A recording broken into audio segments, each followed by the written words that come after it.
Alam niyo po ba kung magkano isang delegates? 1,800. Nung time na yun, ako po'y binata pa. Nung ako'y nakadalo ng retreat na yun. Sabi ko, mahal naman. Pero alam mo yun, sa puso mo na dumalo ka. Digdaban ng Panginoon sa puso mo, dumalo ka kasi napakahalaga. O makinig po. Alam niyo po ba, nung yung 1,800, ginawan ko ng paraan yun para makasama ako kasi 3 days yung time na yun o 2 days. Alam mo, pagkatapos ng retreat, sabi ko sa sarili ko, Lord, salamat, nakarating ako. Yung 1,800, parang piso lang maraming natutunan ko sa buhay. Kaya mga kapatid, I challenge you sa mga adults, kahit po sa mga kabataan, sa susunod, mga naimbitahan po natin dito, abay dumalo po tayo. Amen? Sa susunod na retreat. Yung sa kabataan natin, napakamura lang, 300 lang, naka-aircon pa kayo. Isipin mo, 2 araw yun, 300 lang ang isa. Ang ganda pa ng inyong lugar. So sabi ni Pastor, huwag nating sayangin. Sa susunod, marami nawang makadalo. Kabataan man o adults. So paghiwalayin po yung adults at kabataan. Okay? So this time mga kapatid, tayo pong lahat ay muling tumayo. I-welcome natin ang bawat isa. Mag-ano po tayo ng welcome song. Awitin natin yung ligaya ng buhay kahit a cappella lang. No? Ligaya ng buhay. At kamayan po natin ang bawat isa. Ready?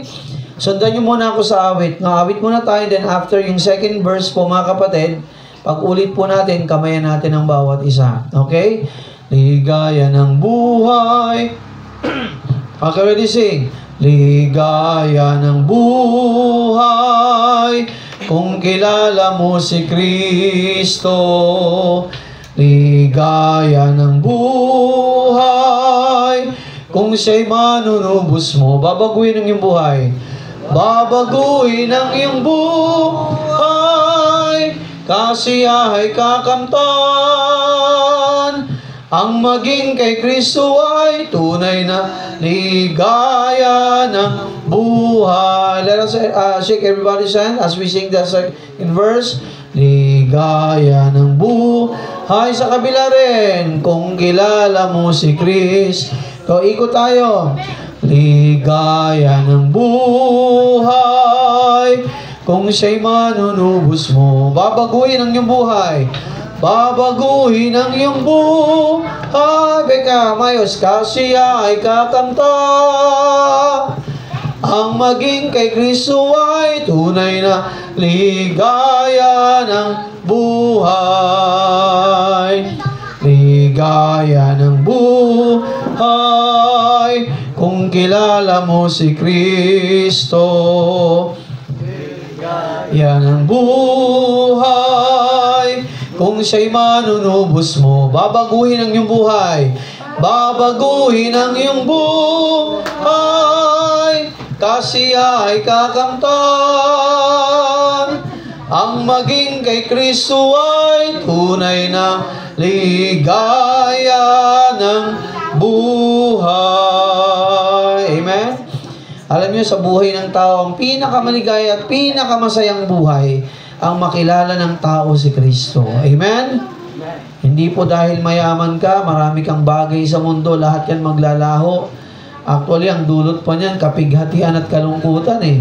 Pero ang makilala mo si Kristo, mga kapatid, hindi po kayang palitan nyo ng mga bagay-bagay at luho sa mundo. Okay? So this time, tayo po ay manatiling nakatayo at hilingin natin si Brother CJ, pangunahan tayo sa pagbasa ng Biblia. Okay, magandang umaga po ulit sa ating lahat. Buksan po natin sa 1 Timothy chapter 1 verse 9 to 12. Ay sama na rin po natin yung 15.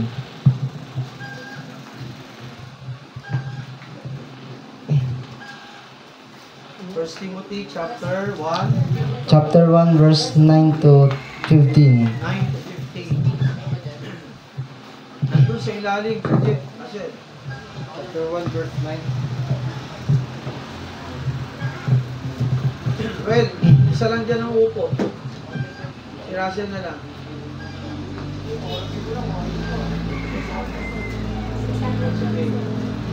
Okay, say amen po kung nandiyan na po tayo.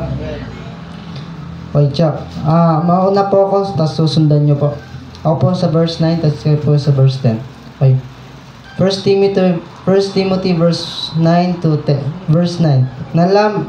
Knowing this, that the law is not made for a righteous man, but for the lawless and disobedient, for the ungodly and for sinners, for unholy and profane, for murderers of fathers and murderers of mothers, for manslayers. Verse 10. For whoremongers, for them that defile themselves with mankind, for men stealers, for liars, for perjured persons, and if there be any other thing that is contrary to sound doctrine. By verse 11, according to the glorious gospel of blessed God, which was committed to my trust. Verse 12. And I thank Christ Jesus our Lord, who hath enabled me, for that he counted me faithful, putting me into the ministry. 13. Who was before a blasphemer and persecutor and injurious, but I obtained mercy, because I did it ignorantly in unbelief. Verse 14. And the grace of our Lord was exceeding abundant with faith and love, which is in Christ Jesus. 15. Ay, sabay-sabay po tayo. This is faithful saying, that worthy of all acceptation, that Christ Jesus came into the world to save sinners, of whom I am chief. Okay, pagpalaan ng parang kanyang mga salita, be seated.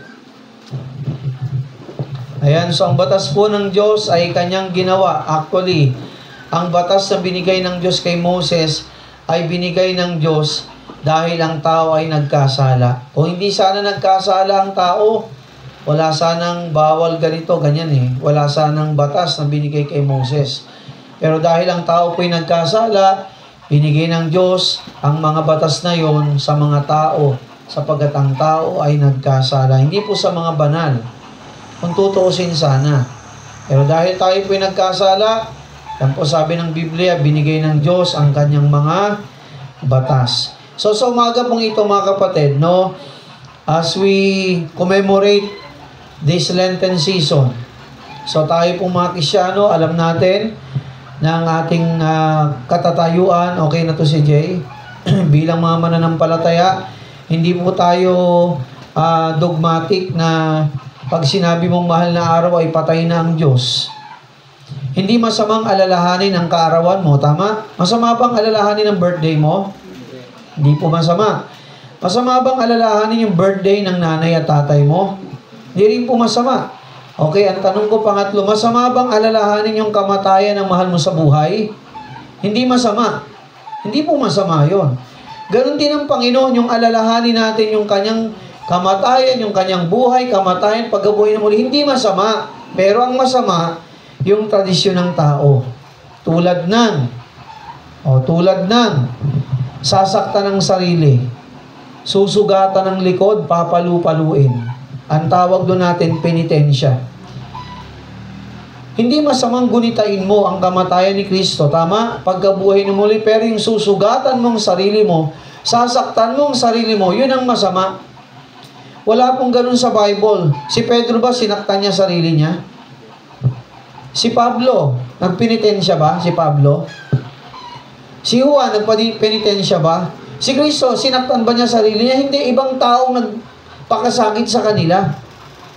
So tayo po bilang mga Kristiyano, lalo pat mga Baptist, hindi po tayo naniniwala sa ganun sa penitensya, sapagkat mali po yun.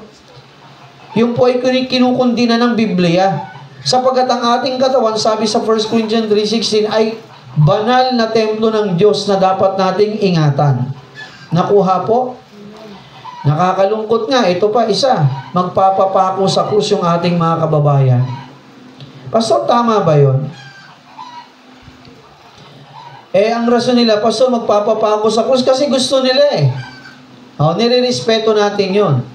Pero bilang Kristyano, alam natin yung mali at tama. Pastor, para mabawasan ang kasalanan eh. Yung ba yung utos ng Biblia, magpapako tayo? Wala po kayong mababasa sa Biblia na ang tao ay dapat maipako ang kanyang sarili o magpapako siya.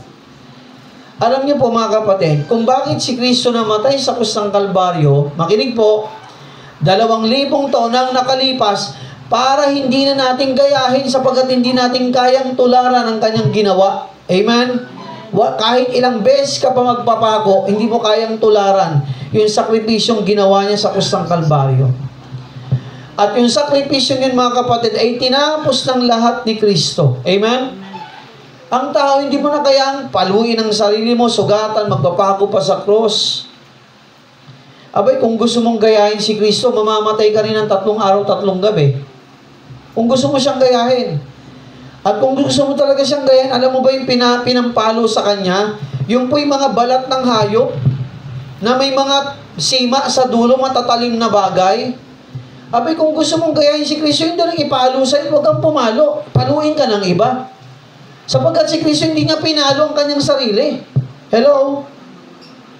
Okay, pangalawa, kung gusto mong tularan talaga si Kristo, maglagay ka na lang ng makahiyang tinik sa ulo mo.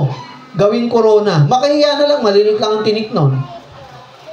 Alam niyo po ba yung ginamit na tinik kay Kristo? Ito po yung halaman na makikita lang sa disyerto. Ang pinakamaikling tinik, 2 inches. Ang pinakamahaba, 4 to 6 inches. Isipin mo yung pinaikot yun sa labat. At yung po'y sinaksak, hindi lang po pinatong sa ulo ni Kristo. Yung po'y sinaksak. Diniin po yun, mga kapatid. At hindi si Kristo naglagay sa kanyang ulo, ibang tao. Kaya mong gayahin si Kristo? Pangatlo, kung gusto mong gayahin si Kristo, alam niyo po ba yung pinasa niyang cross? Ito po ay bagong putol na puno. Hindi po yun makinis. Madagta yun, mabigat, maaligasgas, may mga balat pa yung punong yun, mga kapatid. Isipin mo, hatawin ka na yung katawan mo, magkaluray-luray, lumabas-labas yung mga balat-balat mo dyan, at marahil siguro laman dahil kaskas ng latigo, mga kapatid. Bukod sa palo sa kanya, latay, mga kapatid, kakapit pa yung pag binunot yun, mga kapatid, tanggal pati balat-balat ni Kristo. Gusto mong gayahin talaga yon? Yung iba sa atin, may technique pa, no? Para dumugo, susugatan muna ng blade. Di ba? Blade. Abay, gayahin mo si Kristo kung gusto mong gayahin. Kung kaya mong gayahin. Okay, pang-apat. Alam nyo ba yung ginamit na pako kay Kristo? Ito po ay kung tawagin, mga kapatid, Roman spike. Square siya. Parang diamond ang shape ng pako. Patulis. Yung po ay pinanday ng mga blacksmith, ng mga panday. Bakal po yun, nilagay sa apoy, sa baga, pinukpok, mga kapatid, nilagyan ng 4 na kanto. Wala pang pakong bilog nung time na yun. Nakuha niyo po, mga kapatid. At yung pakong yun, mga kapatid, hindi po yun sinawsaw sa alcohol, hindi po yun sterilize. Maaligas-gas po yun, sapagkat hindi na po yun kininis ng liha. Hindi nga natin alam kung siyempre, kung yun ay binaga, possible, kung ilang araw nang nabaga yun at pinukpok, ginawa ng black, posible may mga kalawang na yun. Abay, kung gusto mo talagang gayahin si Kristo ng ating mga kababayan, yun din ang ipakong gamitin sa'yo. At yung tunay na kisong pinako, hindi po rito. Yung tunay na kisong pinako, dito po, mga kapatid, sa baba ng pulso, may butas po yan. Hawakan yung inyong mga kamay. Hindi po, sa mga kapatiran natin sa online. Eto ang pulso, ibaba nyo. Mga 2 inches. Lambutan mo, pindutin mo. May butas yan sa gitna. Kasi ang buto natin dyan, pag ganyan, may awang po yan sa gitna ito. Yung tunay na kisong pinako, hindi po rito. Dito po talaga sa pinako. Sapagkat nung pinako si Kristo, mga kapatid, hindi po siya tinalian sa kamay. Wala po siyang tali. Pati paa niya, wala ring tali, pati katawan niya, talagang nakabitin siya. Isipin mo yung pako, kumakas ka sa buto niya. Yung po yung bumubuhat sa kanya, mga kapatid. Abay, kung gusto mong gayahin talaga si Kristo, yun din ang gamitin sa'yo. Pangatlo, kung gusto mo yung gayahin din si Kristo ng ating mga kababayan, talagang gusto mo talagang gayahin siya. Hindi talaga natin magagaya si Kristo eh. Tusukin ka rin ng sibat dito sa tagiliran, yung babaon talaga. Nakuha niyo, mga kapatid, pagkatapos nun, mga kapatid, nung si Kristo binaba sa krus ng Kalbaryo, nilibing siya 3 araw, 3 gabi. physically namatay yung yung katawan tao niya, namatay talaga. At sabi ron yung Espiritu ni Kristo, bumaba sa hell, sa paradise, at kinuha niya yung mga santo. O kung talagang gusto ng kababayan nating gayahin si Kristo, yung tradisyong yan, abay mamatay ka rin ng 3 araw, 3 gabi, tingnan natin kung mabubuhay kang muli. Gusto mong gayahin si Kristo Mga kapatid, hindi po sinabi ni Kristo gayahin niyo yung ginawa kong pagpapako sa kusang Kalbaryo, sapagkat hindi naman siya nagpapako, pinako talaga siya para sa ating mga kasalanan. At yun po ay kumpletong inalay ni Kristo ang kanyang buhay at banal na dugo sa kusang Kalbaryo para hindi na natin gayahin yun, tinapos niya na. Hello? Binayaran niya na ng kumpleto. Kaya yung ginagawa ng ating mga kababayan, walang saysay sa harapan ng Diyos. Yun nga lang kasi bulag, hindi nila alam ang tama. Nakuhaan yung mga kapatid. So bilang mga Kristiyano, hindi po tayo naniniwala doon, yung po yung mali. Abay, ingatan mong yung katawan, binigay sa iyo ng Diyos, ingatan mo. Amen? Hanggat maaari nga, huwag ka magkakasakit Minsan sa kapabayaan natin kung bakit tayo nagkakasakit Inaabuso rin natin ang ating katawan. Abay, gawin mo malusog yan. Sapagkat yan ay isasamba ka sa Diyos, magpupuri ka sa Diyos Okay, so mga kapatid, dito po tayo sa ating mensahe. Bagaman related sa ating nabanggit kanina, buksan po natin ang Luke chapter 24.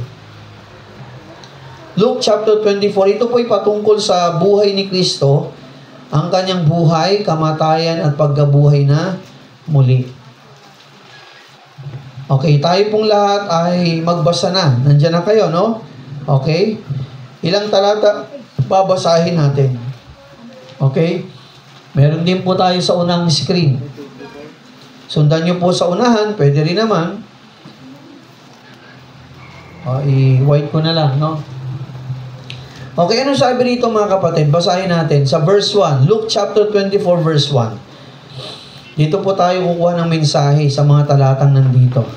Okay, sabi diyan sa verse 1, Luke chapter 24 verse 1, Now upon the first day of the week, very early in the morning, they came unto the sepulchre, bringing the spices which they had prepared, and certain others with them. Sa wikang Tagalog. Datapwat ng unang araw ng Sanlinggo. Ano pong araw yon? Linggo ng umaga. Maagang maaga. Pagka umagang umaga ay nagsiparoon sila sa libingan na may dalang mga pabango na kanilang inihanda. Makinig pong mabuti. Si Kristo po nito namatay na. Tama? 3 araw, 3 gabi lumipas. Kaya unang araw ng linggo ay linggo, Sunday. Maagang maaga, abay naghanda itong mga babaeng ito at ilang disipulo ni Kristo, mga kapatid, ng pabango para kay Jesus. Okay? Ang sabi niya sa verse 2, And they found the stone rolled away from the sepulchre. So pumunta sila sa libingan ni Kristo. At pagdating nila doon, mga kapatid, nagulat sila. Hala, bukas yung libingan ni Jesus. Bukas, hindi nila alam baka may nagnakaw, may kumuha sa bangkay ni Kristo. Verse 3, And they entered in and found not the body of the Lord Jesus Christ. Sila'y pumasok at hindi nangasumpungan ang bangkay ng Panginoong Jesus. So bukas ang, kasi yung pintuan ng kuweba, ng libingan ay pabilog yun Pwede mong i-roll, itulak, no? Abay, dahil nga bukas na pumasok itong mga to, nakita nila, mga kapatid, kung saan nakahimlay si Kristo, wala ng bangkay. Anong naabutan nila, mga kapatid? Ang nakita na lang nila, yung tela na ginamit kay Jesus. Okay, verse 4. And it came to pass, as they were much perplexed thereabout, behold, 2 men stood by them in shining garments. Makinig po. Makinig. Okay.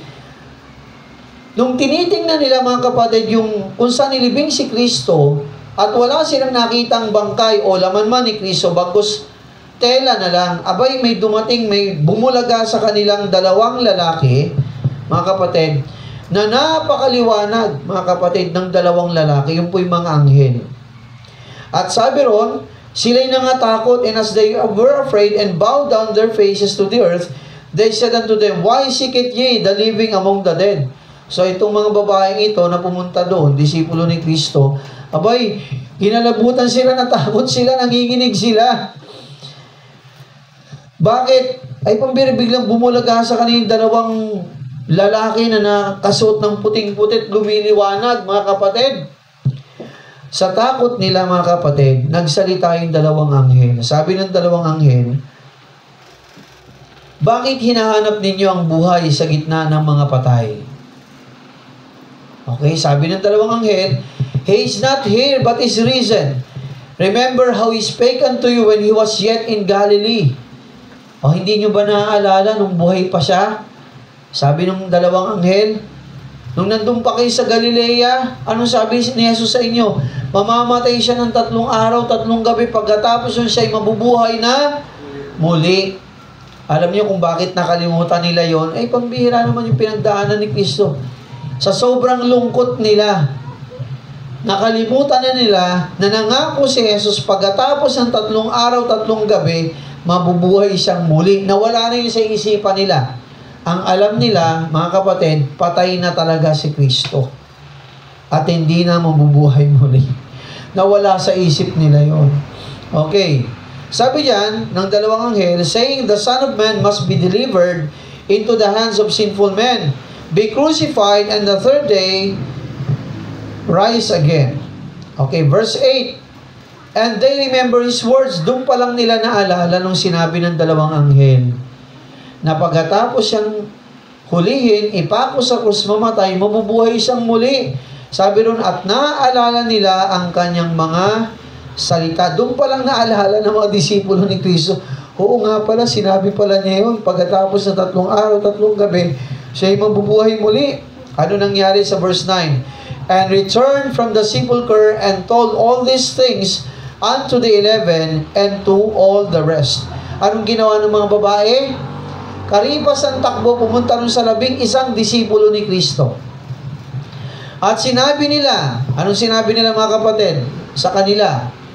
O sino-sino yung mga babaeng yun? Sabi ron, it was Mary Magdalene, Joanna, Mary the mother of James, and other women that were with them, which told these things unto the apostles. Okay, sabi ron sa verse 11, and their words seemed to them as idle tales, and they believed them not. So, yung mga babae, karipas sila ng takbo, diba? Punta dun sa 11 disciples si Kristo. Uy, mga preachers, mga disipulo ni Kristo, mga lalaking disipulo ni Kristo. Wala na ang bangkay doon ni Jesus. Alam mo, sabi ron, at ang mga salitang ito, inakala nilang walang kabuluhan. Hindi pinakinggan ng 11, mga kapatid, yung sinabi ng mga babae na si Jesus ay nabuhay muli. Sa kanila, wala lang, hindi nila pinaniwalaan. Okay, anong ginawa ni Pedro? Ni Peter? Then arose Peter and ran unto the sepulchre, and stooping down, he beheld the linen clothes laid by themselves, and departed, wondering in himself at that which was come to pass. So, di ba ayaw nilang maniwala ng mga lalaking disciples ni Jesus? Ang ginawa ni Pedro, hamos din siya, takbo rin siya sa libingan. Pagtingin niya sa baba, oo nga, wala nga rin yung bangkay ni Jesus. Ang natira lang yung tela na pinangsuot sa kanya, pinangtali sa kanya. Okay, at sabi ron kay Pedro, nagpakita rin ng dalawang anghel, and behold, 2 of them went that the same day to a village called Emmaus, which was from Jerusalem about 80 furlongs. So mga kapatid, yung isa sa 2 disipulo ni Kristo, mga kapatid, naglakad sa village ng Emmaus, no? Malapit sa Jerusalem.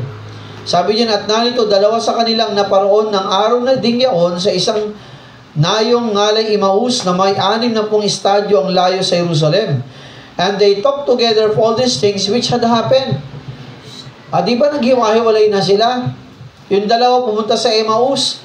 At napag-usapan ng 2, nga, na bakit nawala? Bakit nawala yung bangkay dun eh? Jesus, nag-uusap silang dalawa. Maya-maya, eto nangyari sa 15. And it came to pass that while they communed together and reasoned, makinig, Jesus himself drew near and went with them. Habang naglalakad yung dalawa, pinag-uusapan nila, di ba yung kamatayan ni Jesus? Hindi nila alam si Jesus, sumabay sa kanila. Naglakad din. Okay? Lumapit si Jesus sa kanila at sumabay sa kanila si Jesus. Okay, at sabi ron, hindi pa nila napansin na si Jesus yung kasabay nilang naglalakad. Sabi diyan, but their eyes were holden that they should not know Him. Datapot sa mga mata nila ay may nakatatakip upang sila'y huwag nilang makilala. Okay? 17, and He said unto them, what manner of communications are these that ye have one to another as you walk in our sad? Anong sabi ni Jesus sa kanila? Ano ba yung pinag-uusapan nyo habang kayo naglalakad? Ang lulungkot ninyo. Okay, anong sagot ng dalawa? Sabi diyan, and one of them, whose name was Cleopas, answering said unto them, okay, sinabi ng Cleopas na ito, ikaw bagay nakikipamayan lamang sa Jerusalem at hindi ka nakaalam ng bagay na do'y nangyari ng mga araw na ito? So sumagot yung isa. Sabi niya kay Jesus, hindi mo ba alam yung balitang nangyari na namatay yung si Kristo tapos ikaw ba'y dayo lang dito? Sabi nila kay Jesus. Hindi pa nila nalaman na si Jesus pala yun. And He said unto them, what things? At sinabi ni Jesus, anong bagay yon? And they said unto Him, concerning Jesus of Nazareth, which was a prophet, mighty in deed and word before God, and all the people. Hindi mo ba alam yung si Kristo namatay? O, yun yung pinag-uusapan nilang dalawa. Okay.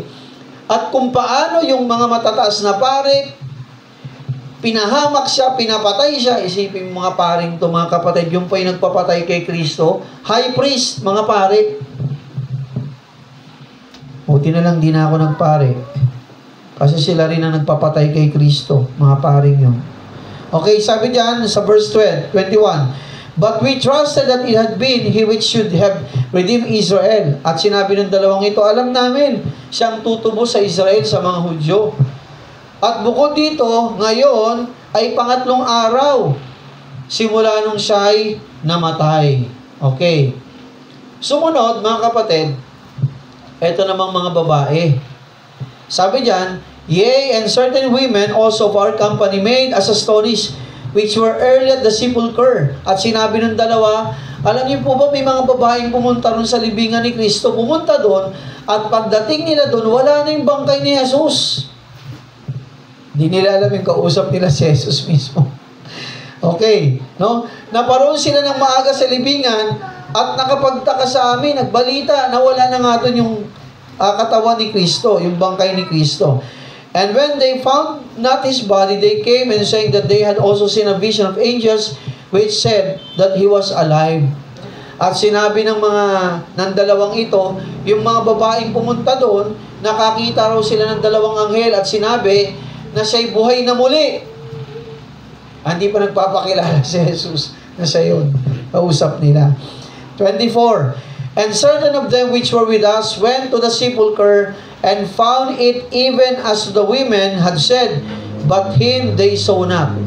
Okay, meron pa si Pedro, pumunta rin doon. Pagdating doon na Pedro, nandun lang din ang tela, wala yung bangkay ni Jesus, at may dalawang anghel din na nagsabi kay Pedro, nabuhay siyang muli. Subalit hindi siya nakita. Eto na ngayon, nagsalita na si Jesus. Makinig ha. Ang sabi ni Jesus sa dalawang disipulo, then He said unto them, O fools, and slow of heart, to believe that all that the prophets have spoken. At sinabi niya, ni Jesus sa kanila, O mga taong haling, o mangmang, at makukupad ang mga pusong magsisampalataya sa lahat ng salita ng mga propeta. Okay, 26, ought not Christ to have suffered these things, and to enter His glory? Hindi baga, sabi niya sa dalawa, kinakailangan si Kristo ay maghirap ng mga bagay nito at pumasok sa kanyang kaluwalhatian? At kwento rin ni Jesus yung sinabi ni Moses, na darating ang Misayas, papatayin ng mga tao, mga kapatid, at ganun nga po ang nangyari. Nung sila'y malapit na sa village, mga kapatid, ano nangyari? No? Sinabi ng dalawang ito, halika na, sumama ka sa amin. Bakit? Sapagkat mga kapatid, ito'y takip silim na. And the days far spent, and he went into tarry with them. Sabi ng dalawa, halika, sumabay ka na sa amin kasi takip silim na. Abay, kung maglakbay ka dyan, disyerto, baka'y delikado pa. Okay? Ano nangyari?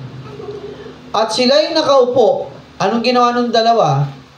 Kumuha, mga kapatid, ng pagkain. No? Kumuha ng pagkain. Eto na ngayon, dito na nila makikilala na si Jesus ang kausap nila.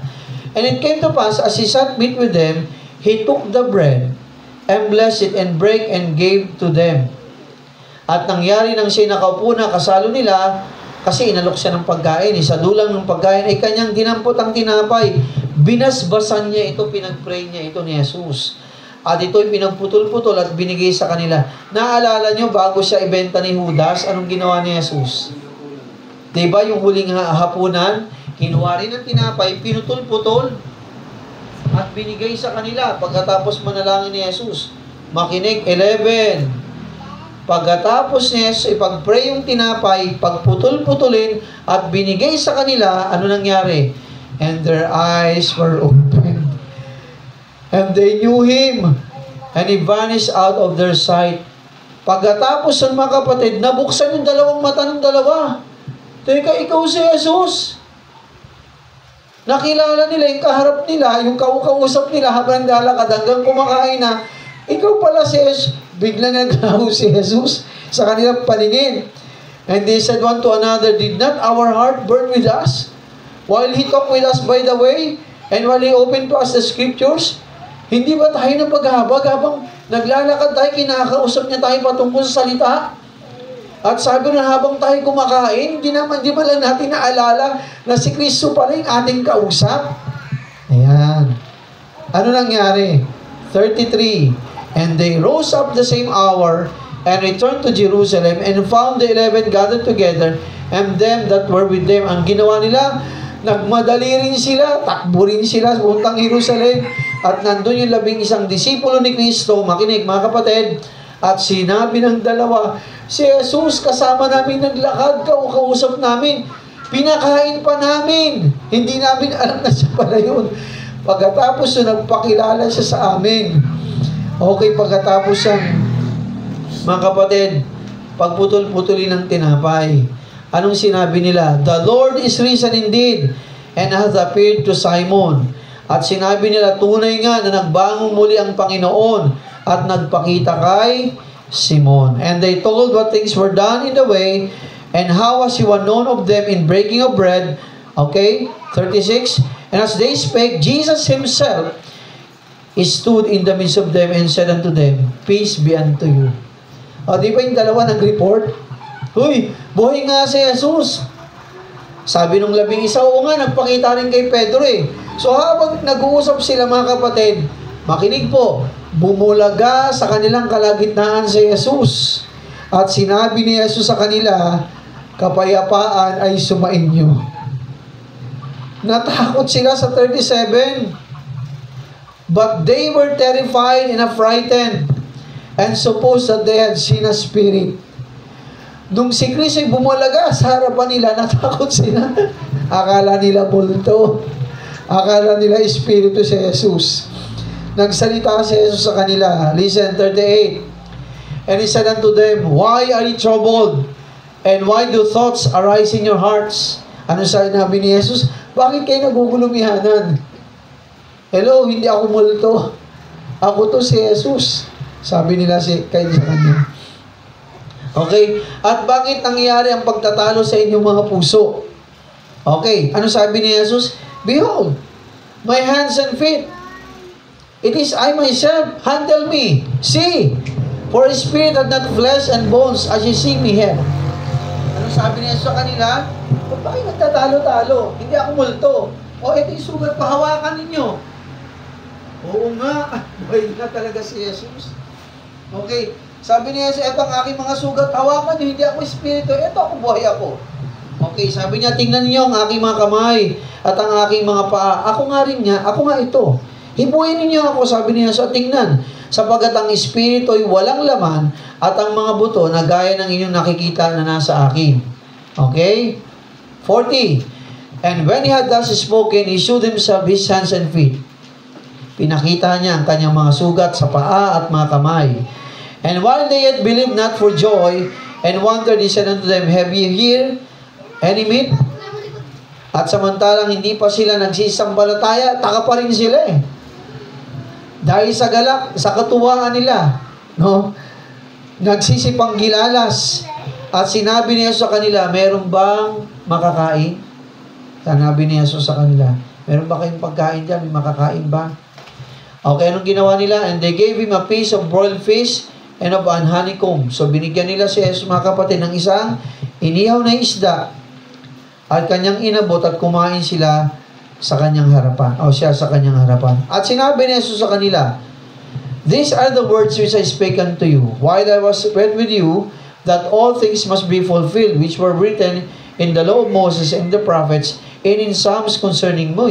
Sa Tagalog, ito yung sinabi ko sa inyo noon, dati pa, na bago pa ako ipako sa krus ng Kalbaryo, ito mangyayari. Okay? Nang ako'y sumama sa inyo pa, na kinakailangang matupad ang mga lahat na bagay na nasusulat tungkol sa akin sa kautusan ni Moses at sa mga propeta at sa mga awit. Di ba sabi ni Moses, darating ang Misayas? Sabi ng mga propeta, darating ang Misayas. At sabi rin po ng salita ng Panginoon sa mga awit na sinulat ni Haring David. Ano nangyari 45? Then opened he their understanding that they might understand the scriptures. Doon pa lang buong nabuksan ng kanilang kaisipan. Kasi nga sa shock, kala nila, mga kapatid, espiritu pa rin si Jesus. Aba, hindi pa rin sila makapaniwala. Humingi pa ng pagkain, parang sa kanila, ano pa rin sila, gulat pa rin sila eh. At sinabi ni Jesus nang magkagayoy, binuksan niya ang kanilang mga pag-iisip upang mapag-unawa nila ang mga kasulatan. At sabi ni Jesus sa kanila, and he said unto them, Thus it is written, and thus it behooved Christ to suffer and to rise from the dead the third day. 47, and that repentance and remission of sins should be preached in His name among all nations, beginning at Jerusalem. Okay, sa pangyayaring yun, mga kapatid, sinabi ni Jesus, nabuksan ang kanilang kaisipan, di ba? Oo nga, ikaw nga talaga si Jesus ang Misayas. Ano sinabi ni Jesus? Dahil dito. Ano sabi diyan? Dahil dito. Ipangaral sa kanyang pangalan ang pagsisisi at pagpapatawad ng kasalanan sa lahat ng mga bansa magbuhat sa Jerusalem. Anong sabi ni Jesus? Bakit siya namatay, muling nabuhay? Anong dapat ipangaral? Ang tao ay magsisi. Ayan o. At ipangaral sa kanyang pangalan, sa pangalan ni Jesus, ng tao ay magsisi at sa pagpapatawad ng kasalanan. At sabi ni Jesus, ito ay pangaral sa lahat ng bansa mula sa Jerusalem. Makinig, Ate Queen. Kaya mga kapatid, yung po ang mensahe ng Panginoon na itong mahal na araw na nagdaan, actually hindi lang naman mahal na araw, araw-araw. Abay, bilang Kristyano, bilang simbahan, ang trabaho natin mga kapatid, ipangaral sa tao ang Ebanghelyo ni Kristo. Amen? Na ang tao ay magsisi sapagkat sa pamagitan ni Kristo makakamta nila ang kapatawaran ng kanilang mga kasalanan. So magsisi lang. Tama? Magsisi, manampalataya. Hindi paluin ang katawan. Amen? Hindi magpinitensya. Hello? Hindi kalad ka rin ang sarili mo sa kalsada. Hindi magpapako sa krus. Walang sinabi si Jesus na gano'n, ipapako yung sarili sa krus nyo. Magpinitensya kayo. Hindi sinabi yun ni Jesus eh. Ang sinabi ni Jesus, mga kapatid, magsisi kayo. Sapagkat sa pamagitan ni Jesus, mga kapatid, makakamtan nyo ang pagpapatawad. Nakuha niyo po mga kapatid. So yun ang mensahe ng Panginoon. Ang tao ay wala nang ibang dapat gawin. Ang tao hindi na kailangan sugatan pang sarili. Mga kapatid, ang tao hindi na kailangan magpapako. Galing doon ako eh. Akala ko yung ganun dati, tama. Naalala ko na yung helping brother ko sa SOM. Matutulog siya pagka pa ako sa higaan. May mga tamtax na nakaganon sa higaan niya. Pakros. Tamtax, pakros. Sabi ko si kuya humihiga, may mga tamtax sa likod niya. Tas pakros pa. Sinubukan kong humiga. Aray, sakit. Akala ko tama yun. Pero sabi ng Bible, hindi, mali yun. Maling sugatan mong sarili mo. Maling saktan mong sarili mo. Okay, walang problema sa fasting. Pero yung sasaktan mo, susugatan mo sarili mo, ibang usapan yun. Ang sabi ng Bible, ang katawan natin ay templo ng Diyos na dapat nating ingatan. Amen? Gawing malusog ang fasting, malusog yan sa katawan natin, hindi po masama yun.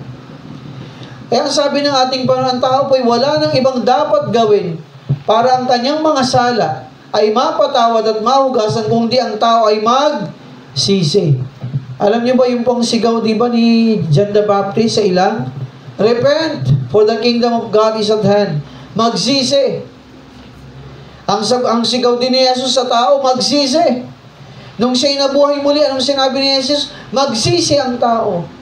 Ipangaral sa bawat bansa ang pagsisisi. Nang tao po'y sumampalataya kay Jesus, wala ka nang ibang dapat pang gawin. Mga kapatid, yung dalawang magnanakaw sa Kustang Kalbaryo. Eto si Jesus, eto yung isang magnanakaw sa kaliwa, eto yung isang magnanakaw sa kanan. Bakit pinako yung dalawa? Bakit pinako yung dalawang kriminal na magnanakaw? Nagnakaw sila eh. Tama? Si Jesus meron bang ginawa? Nasala? Wala.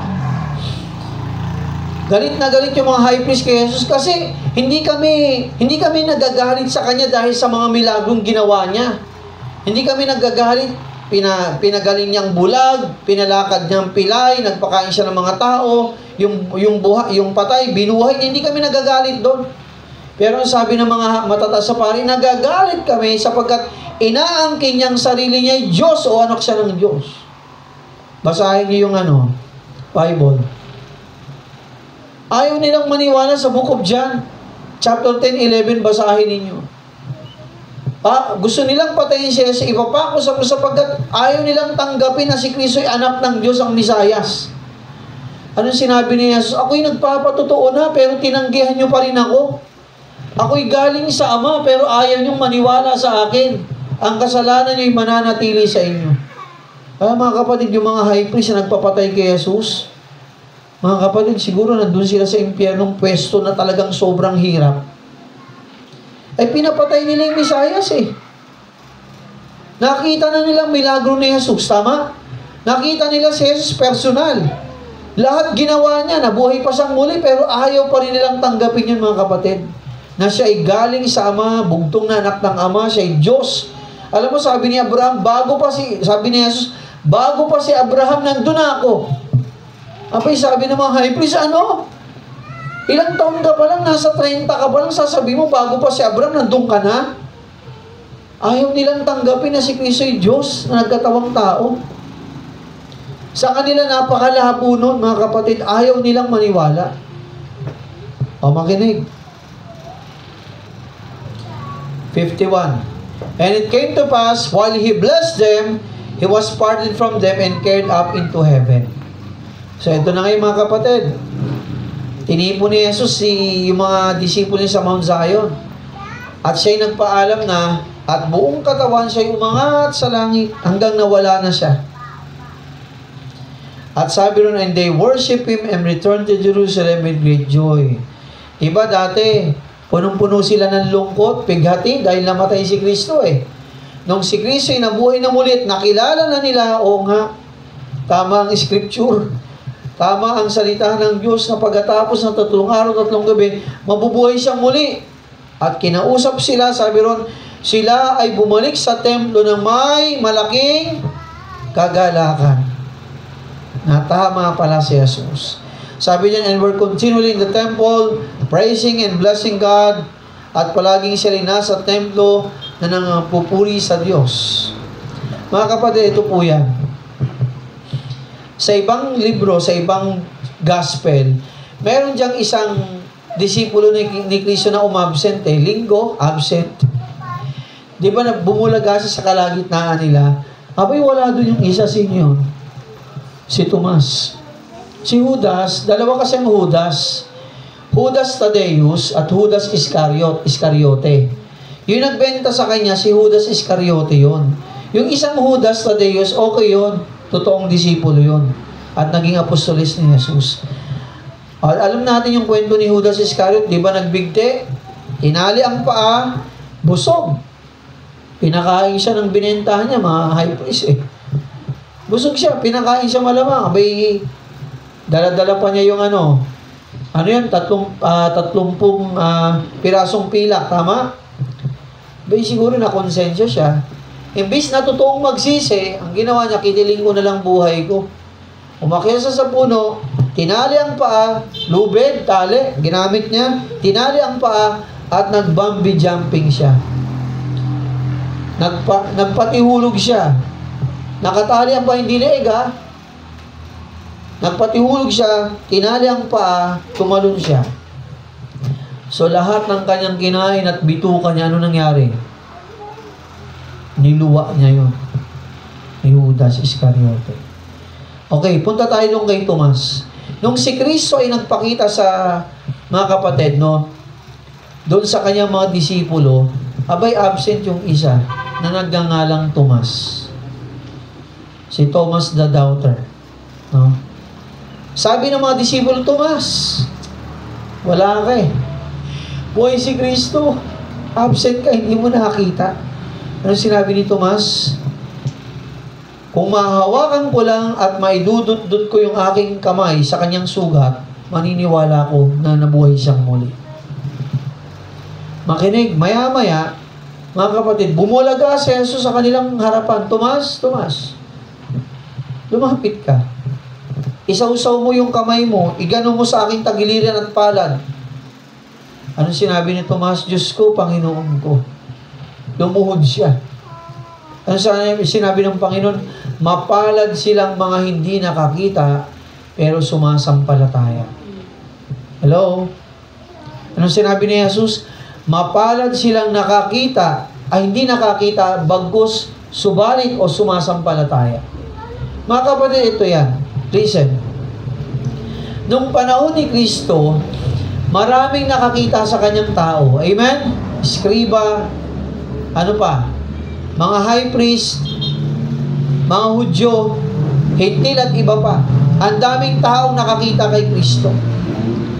Pero nakakalungkot po, makinig, nakakalungkot mga kapatid. Imbis na sila'y sumampalataya, tinanggihan nilang Mesiyas. Amen?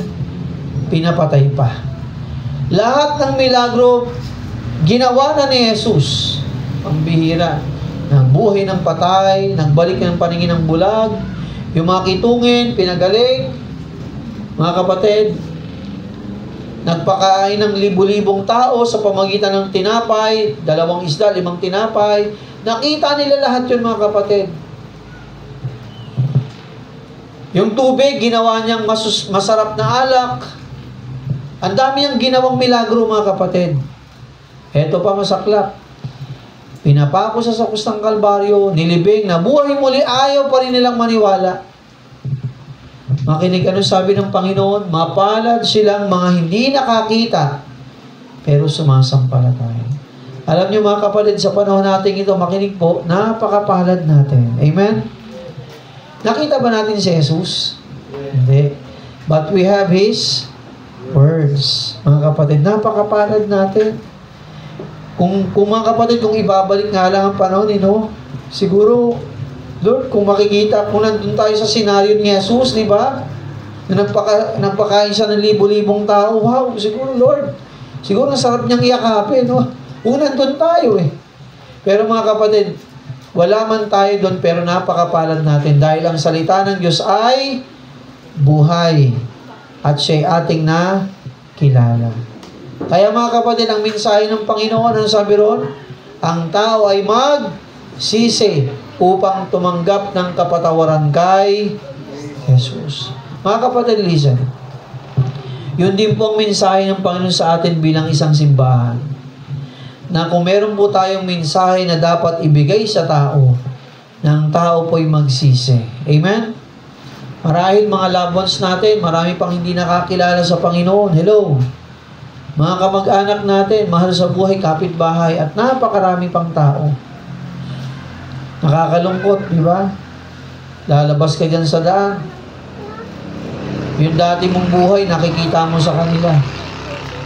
Abay mga kapatid, kung tayo talagang may tunay na puso sa kanila, ipapangaral natin ang pagsisisi sa kanila. Amen?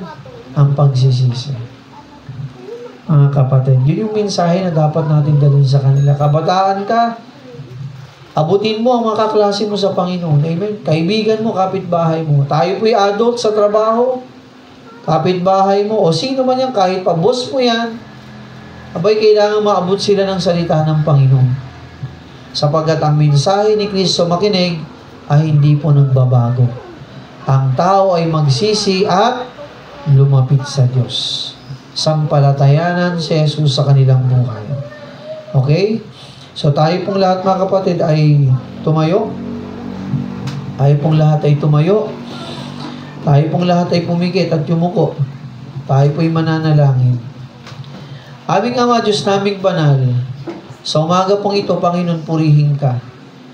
Dalangin ko, O Diyos, sa aming buhay, patuloy kang mangusap. Maraming salamat, Panginoon, sapagkat hindi man kami, O Diyos, hindi man kami, Panginoon, karapat-dapat sa kaligtasang biyaya mo, Panginoon, subalit, binigay mong yung buhay sa kusang Kalbaryo para sa amin.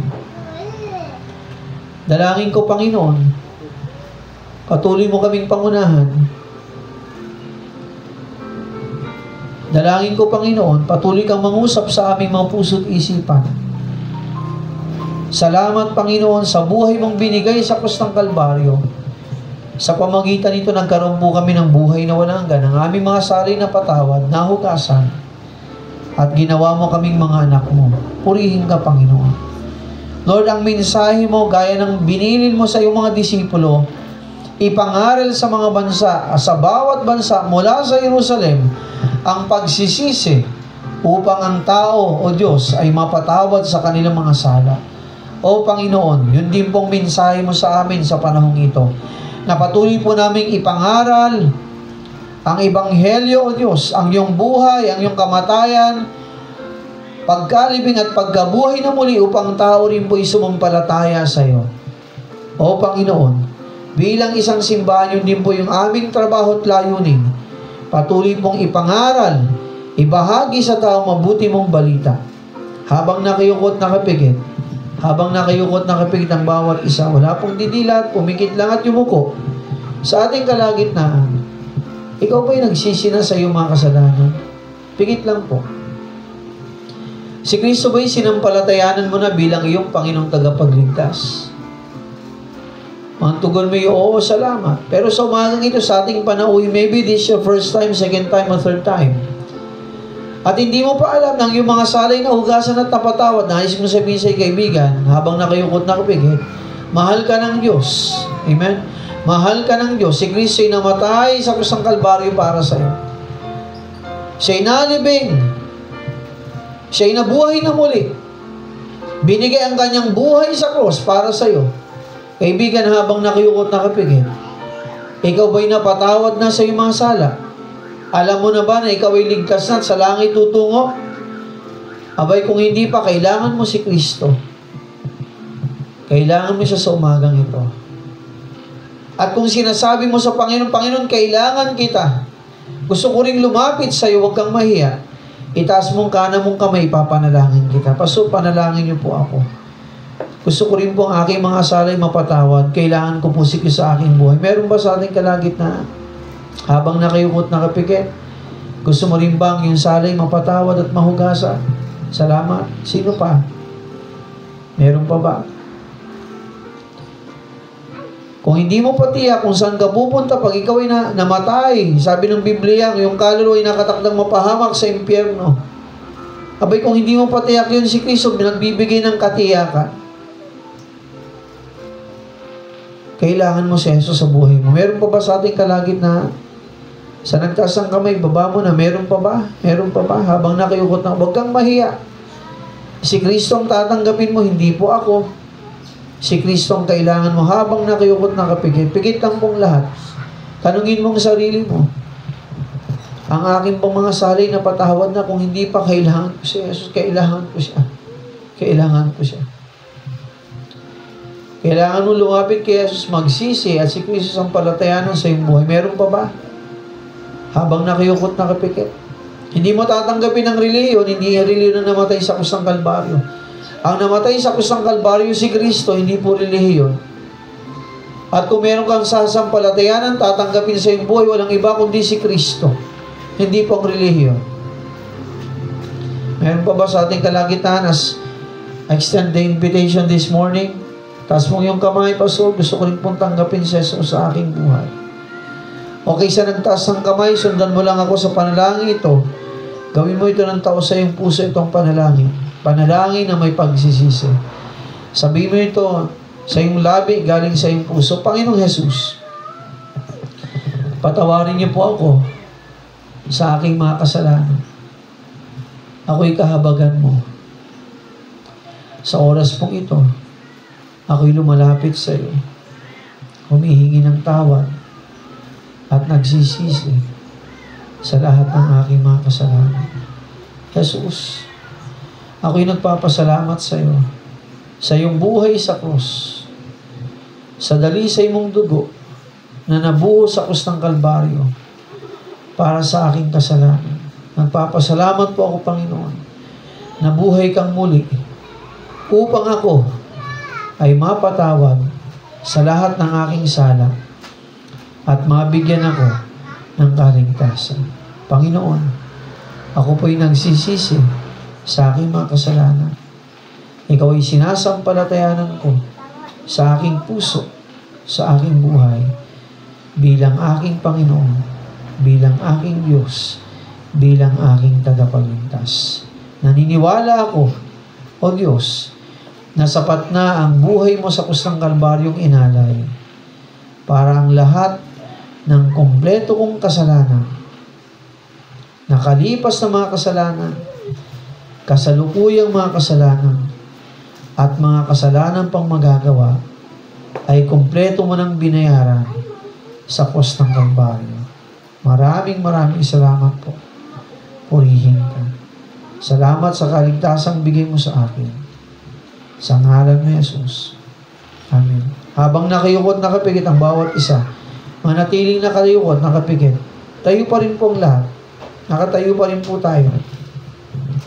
Kapatid kong Kristyano, ang mensahe sa atin bilang isang simbahan ng Panginoon, patuloy ipangaral ang pagsisisi sa maraming tao.